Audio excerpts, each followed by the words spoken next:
Welcome back, Leo Lions. This is Mrs. Morgan with today's lesson on comparing and ordering real numbers. So we're going to look at fractions, decimals, whole numbers, square roots, and either say which one's bigger, or we're going to put them in a specific order. So comparing and ordering, we can compare two values by using inequality signs. So make sure you know the difference between these two inequality signs. So this one here is less than. Usually what I teach in class is if you take your left hand and make an L, looks like this, and then curve it a little bit, turn it a little bit to the left, so your left hand, make an L, that is less than. They all start with L's to help you remember.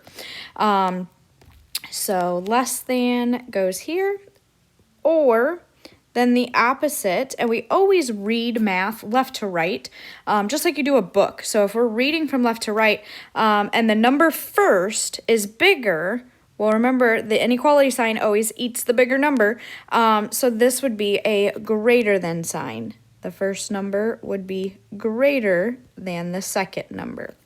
All right, so for example, we have some here. If we're just comparing and using those inequalities, we always want to make sure the two numbers are in the same format. So right now we can't compare them because we have a whole number and we have a square root. So we'd want to estimate this square root. So the two perfect square roots that the square root of 8 falls between, we know the square root of 9 is a perfect square root, and that's right after 8. So I'm going to put that on the right side of it. And then the one before that would be the square root of 4. So we know this number falls somewhere between 2 and 3, and we know it's going to have to be 2 point something. It's awfully close to the square root of 9, so I'd say about 2.9. I'm going to move this down so it doesn't look like a multiplication sign in there, 2.9, so we know that 2 is less than the square root of 8, right? Negative 1.5, and then we'd want to change this fraction to a decimal as well. So this would be negative 2 goes into 5 2 times. So negative 2.5 or negative 2.5. Be careful with negatives. Remember, the bigger the negative, the smaller it actually is, the further away it is from 0. So negative 1.5 is closer to 0. So negative 1.5 is greater than negative 5 halves. 12.5, and then the square root of 145. So again, our two perfect square roots. The square root of 144 is right before the square root of 145. And then the next one would be the square root of 169. So we know it falls somewhere between 12 and 13. It is very, very close to that. So I'm going to estimate about 12.1. So 12.5 is greater than the square root of 145. Okay, so that's comparing numbers. The next one then we're going to order. So list of values can be ordered from least to greatest or greatest to least. We always want to be careful and read instructions. So least to greatest, the word for that is ascending. If I tell you to put them in ascending order, that means increases. And that means we're going from the minimum number to the maximum number. Okay, greatest to least. So the opposite of ascending is descending. Or we're putting them in decreasing order. And in this case, we would pick the biggest number first, so the maximum number, to the minimum number. So all of these things may be listed out. You have to know, you have to make sure you read the instructions and make sure you know what ascending, descending, increasing, decreasing order means. Okay, so when comparing or ordering, it is helpful to first represent the values in the same form. It's very important that we put those values in the same form. Then we can easily compare or order them. So here are some common fraction decimal percents. So the fraction 1/3 is the same thing as a repeating decimal, 0.3333, so on. So this would be 33.3 repeating, and that's percent. 0.2, the fraction for that is 1/5. That'd be 2/10, and then we could simplify it to 1/5. And as a percentage, it'd be 20%. 50%, so that is 1/2 as a fraction, 0.5 as a decimal. 2/3 is another common repeating decimal, so 0.6 repeating, and that would be 66.6 repeating percent. 0.75 is 75 cents or 3/4, and that is 75%. 12.5%. So this one is 0.125. Remember to go from percent to decimal. We just move that 2 places to the left. And then as a fraction, this is 1/8. 2/5 is the same thing as 4/10, so 0.4, and then move our decimal 2 places to the right if we're going decimal to percent, so that would be 40%. And then last one, 1.5, so this would be a mixed number as 1.5. If we move that decimal 2 places, well, when we added a 0 there, this is actually going to be over 100%. This is going to be 150%. So there you have a chart of a whole bunch of common fractions, decimals, and percents. Okay, so -7/8. If we change that to a decimal, this -0.5 is already a decimal. Lots of times you could start the division, and usually you can compare the first place value. This one we may have to go a little further. 8 into 70 is 7 times. 8 would be too much. So 56, and then we subtract them. We get 4, bring down our 0. Ooh, I did something wrong here. Oh. I can go another one. Sorry, guys. I'm put on the spot here trying to make the video. So 8 into 70 is 8 times. 8 times 8 is 64. There we go. And then we'd get 6. And right now, we could stop. We don't have to continue because notice that we can compare that first place value.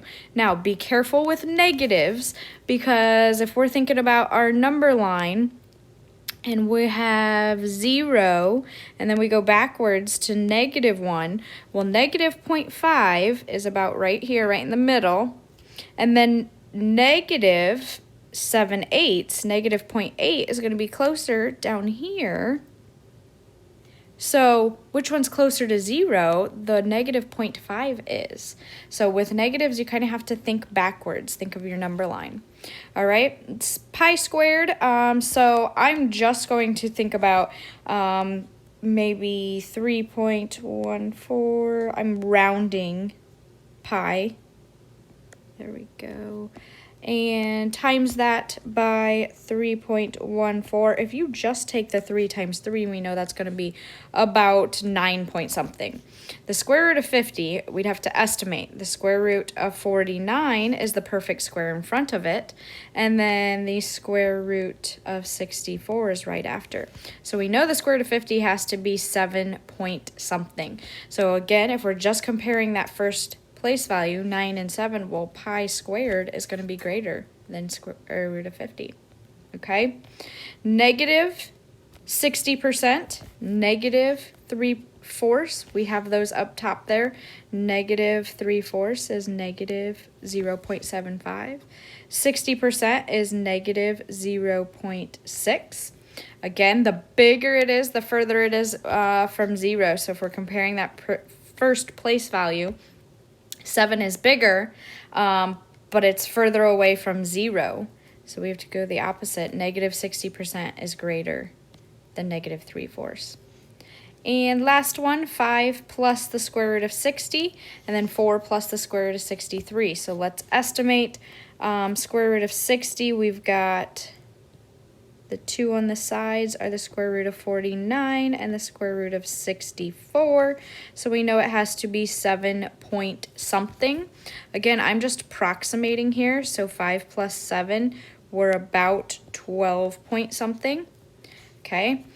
Square root of 63 again, is in between the square root of 49 and the square root of 64.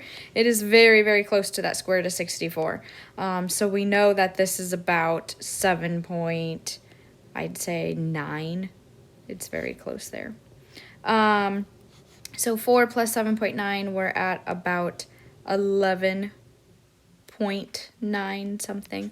And we can see here that whole number, 12, 11, 12 is bigger. So 5 plus the square root of 60 is bigger. Okay? Notice all that work I showed. You have to convert them to the same form. And notice I'm not doing all of the work. A lot of times I'm just taking one place value to see if I need to go further. But I am going to expect to see your thinking and your work on these. Okay, it took Kiera 35.25 minutes to finish her chores on Saturday, while it took her brother Derek 35.16 minutes to finish his chores. Who finished their chores fastest? So we have a decimal for Kiera. So I'm going to take this 35.16 and convert it into a decimal. Okay, we know it's going to be 35 point something. And then I'm going to come off to the side here and change my fraction 1/6 and do 1 divided by 6. So 6 into 10 is 1 time. We subtract them, and notice 6 into 40 would be 6 times. I'm going to pause there. I could keep going. Actually, it's going to be a repeating decimal if you keep going. So this is 35.16666, so on. But we could have stopped because that first time that we're different here, we have 35, those are the same, but the first tenth, or the tenths place is different. So the 0.2 is bigger. So who finished their chores fastest? Oop, I was looking for the bigger number, but Derek's was quicker than Kiera's. So Derek,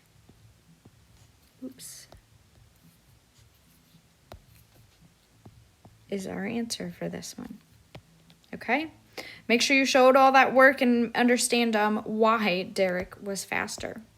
Okay, let's keep going then, and we're going to do some ordering of numbers. So here we need to change them all to the same format and then order them, and make sure you pay attention to what order. So descending, meaning we're going to go big to small. Okay, so square root of 121 is 11. Pi squared, remember that is our 3.14 times 3.14. We estimate it to be about 9 point something. 11.1 is already our decimal. And then square root of 130. So square root of 121 is 11. So we know it's going to be about 11 point something. And then the next one would be the square root of 144. So 130 is 9 away from 121, 14 away from 144. So we know it has to be less than 11.5. I'd say maybe about 11.4. Okay, now big to small. The biggest one we have here. Remember, if the whole numbers are the same, 11, 11, 11, then we go to the next place value that is going to be different. So now we're looking at 0.1, 0.4, and this one's a whole number over here. So 0.4 is bigger, so it is biggest overall. When we write them in order, we use the original format that they were given in. So the square root of 130, 11.1 would be next. We were given that as a decimal. And then 11 is next, so the square root of 121. And then pi squared would be about 9 point something. Okay, I didn't estimate any further. I didn't need to because all the other ones were 11. All right, next example, 0.65 we have as a decimal. 6.5%, so percent to decimal, we have to move it 2 places to the left. So this is 0.065. 2/3 we have in our chart on the other side. That's a repeating decimal, 0.666, so on. And then 1/2. So we have them all in decimal form.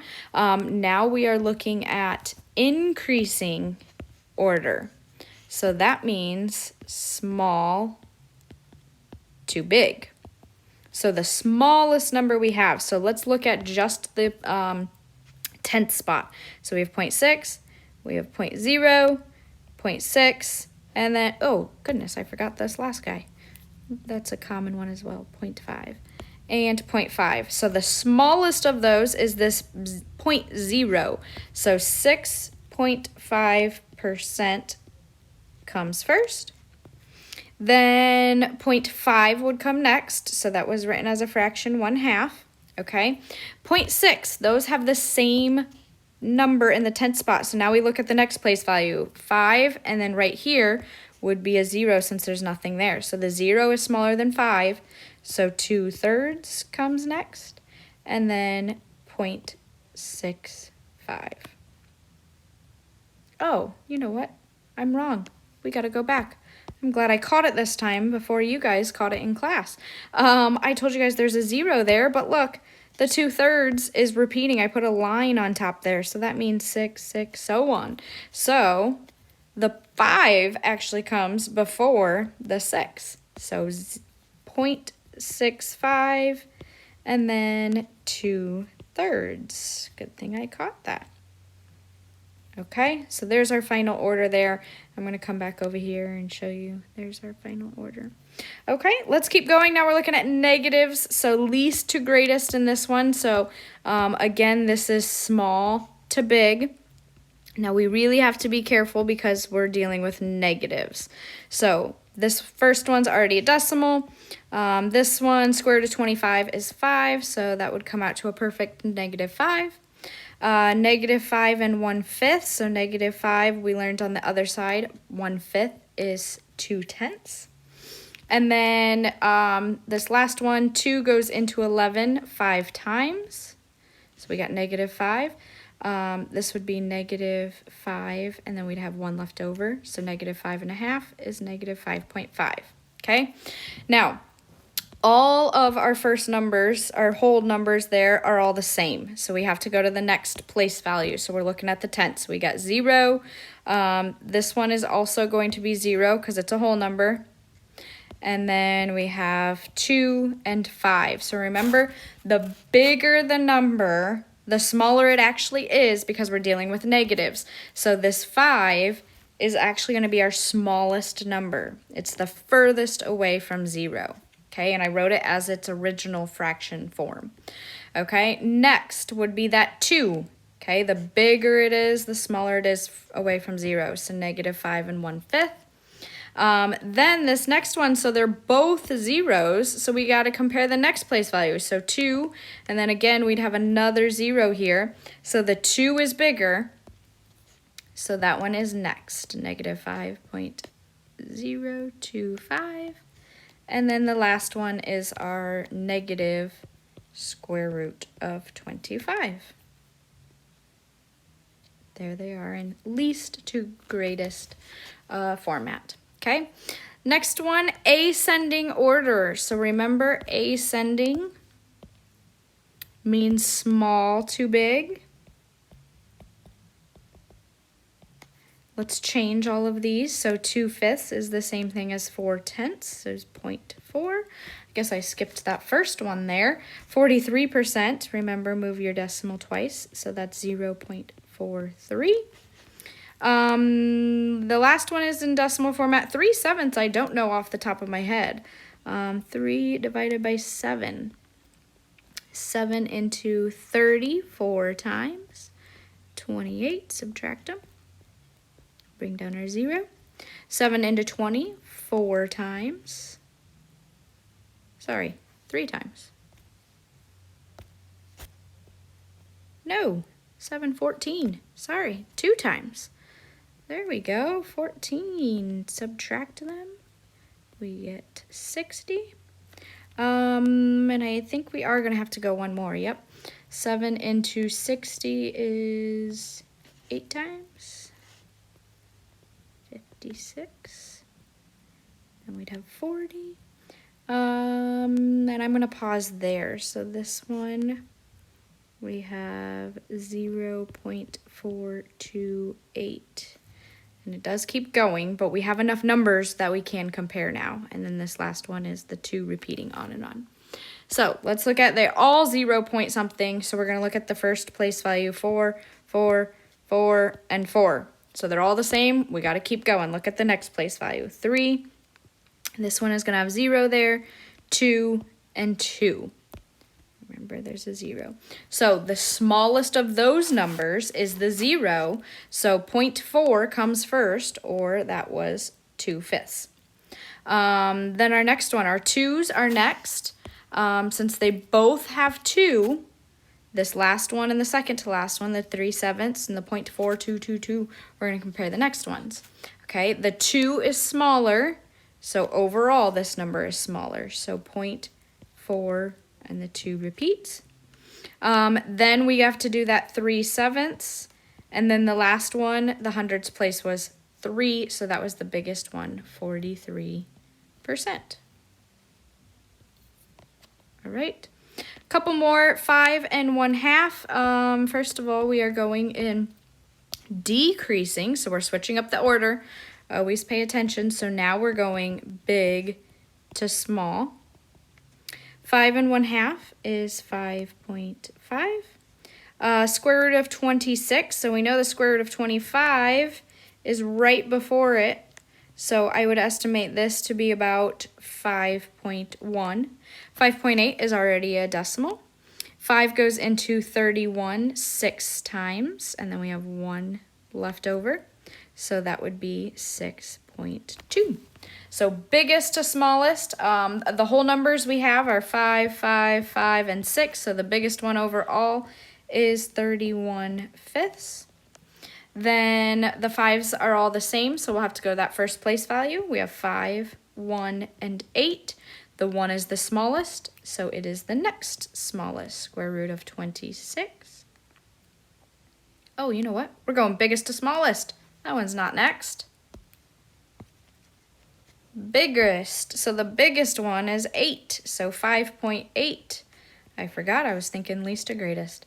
And then the next one, 5, so 5 1/2, and then 1 was the smallest, so square root of 26. All right,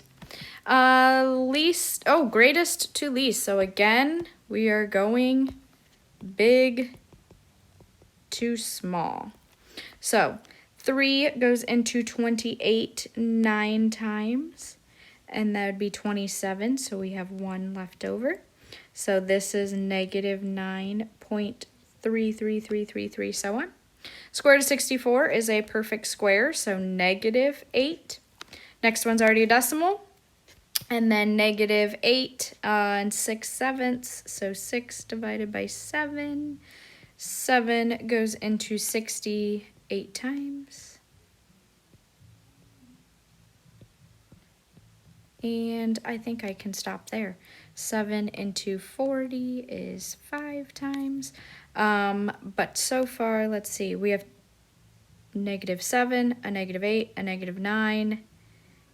And yep, we don't have to go any further. I was checking to see if there were any other numbers that had negative 8 where we'd have to then compare more place values. And this is the only other one that has a negative 8 in it.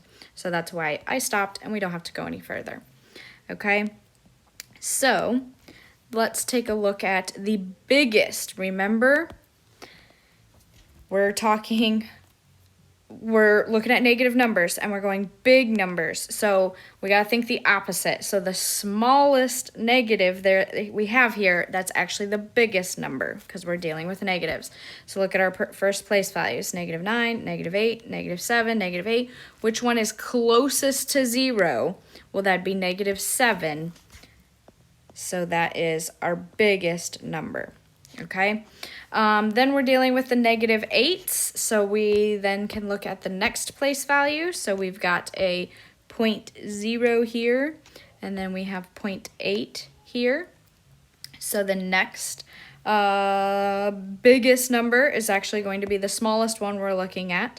So negative square root of 64 would be closest to 0 next, and then the negative 8.85 or negative 8 6/7. And then the last one is that biggest one, but negative version, it's actually the smallest. So negative 28 thirds. So we got greatest to least there. Okay. Last one, we're actually identifying temperatures. So let's see, one of them is already a decimal. This one is very close to the square root of 64. It comes right before it. So I'm going to estimate it to be about negative 8.1. This one is real close to square root of 49, and 48 is right before it. So we know this has got to be about 6.9, because square root of 49 is 7. And then this last one, 3, goes into 22 7 times with 1 left over. So this one's, actually I can say it's equal to negative 7.3333, so on. So we want to go, let's see, it says ascending order. So ascending is small to big.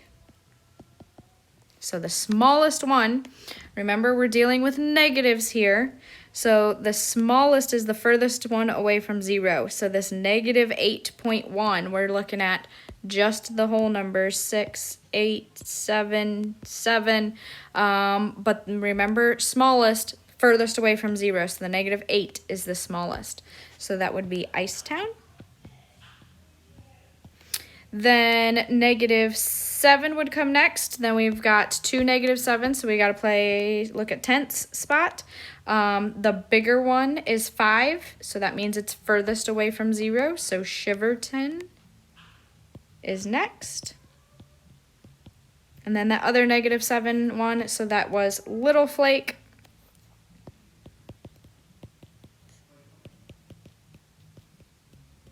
And then last one, Chillyville, is negative 6.9. And I guess I should put a negative in front of here.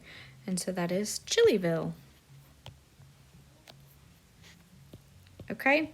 Hopefully with all of those examples that you listened to and wrote down, hopefully that made sense. We have to put them in the same format.